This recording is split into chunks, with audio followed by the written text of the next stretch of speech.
महायुतीचे नेते माझ्यासोबत पवनजी मुंडे आहेत। आज मंत्री पंकजा मुंडे यांची सभा जी आहे ती परळीमध्ये होणार आहे। त्या सभेसंदर्भातच आपण अधिक माहिती जाणून घेण्याचा प्रयत्न करूयात। काय पंकजा मुंडेंची सभा आहे अशी माहितीचे अपडेट्स मिळाले, कधी सभा आहे आणि तयारी नेमकी कशी? आज संध्याकाळी एक कॉर्नर सभेचं आयोजन पंकजाताई मुंडे यांचं केलेलं आहे। पंकजाताईच्या माध्यमातून पॉवरलूम असेल, शिवाजीनगर असेल, स्नेहनगर असेल, इथल्या नागरिकांना पंकजाताई साहेब मार्गदर्शन करणार आहेत।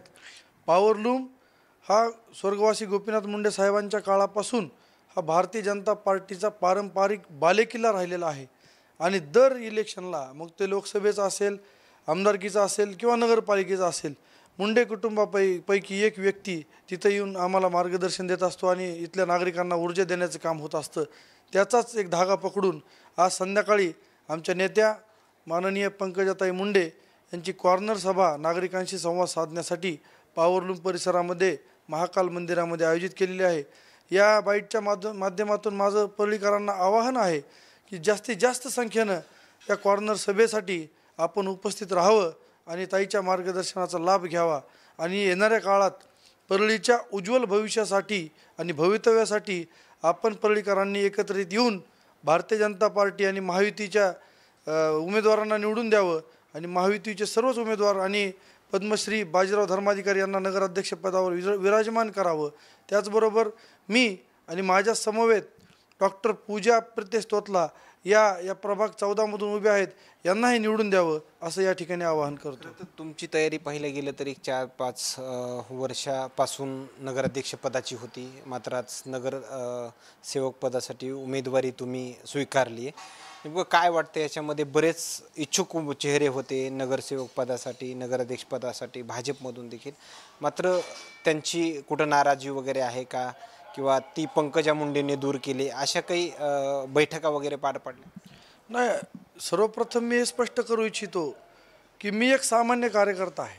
माझ्या नेत्या पंकजाताई साहेब मुंडे, प्रीतमताई साहेब मुंडे जी जिम्मेदारी मला देताल ती मी घेत असतो।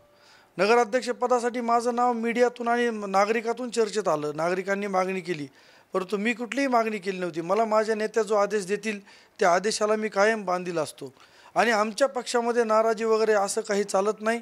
स्वर्गवासी मुंडे साहेबांपासून आणि भारतीय जनता पार्टीची आम्हाला शिकवण आहे की पक्ष आदेश जो असेल तो कार्यकर्ता काम करतो। आमच्या पक्षात काही बंडखोरीसारखे एखाद दुसरा प्रकार झाला असेल, अन्यथा ताई साहेबांचा आदेश आमच्यासाठी अंतिम असतो।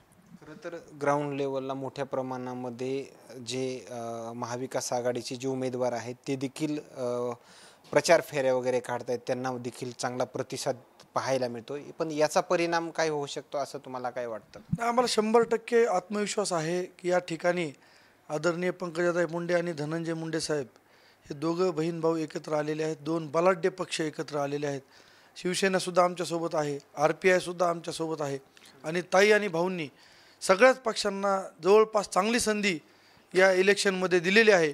त्यामुळे मला 100% आत्मविश्वास वाटतो की येणाऱ्या काळात परळीमध्ये आमची सत्ता आल्याशिवाय राहणार नाही। ओके, हे होते भाजपचे नेते, महायुतीचे नेते पवनजी मुंडे आणि पंकजा मुंडे यांची सभेसंदर्भात त्यांनी दिलेली माहिती। मात्र या कॉर्नर सभेच्या माध्यमातून पंकजा मुंडे हे नेमकं काय बोलणार याकडे मात्र सर्व परळीकरांचं लक्ष लागलं गेलंय।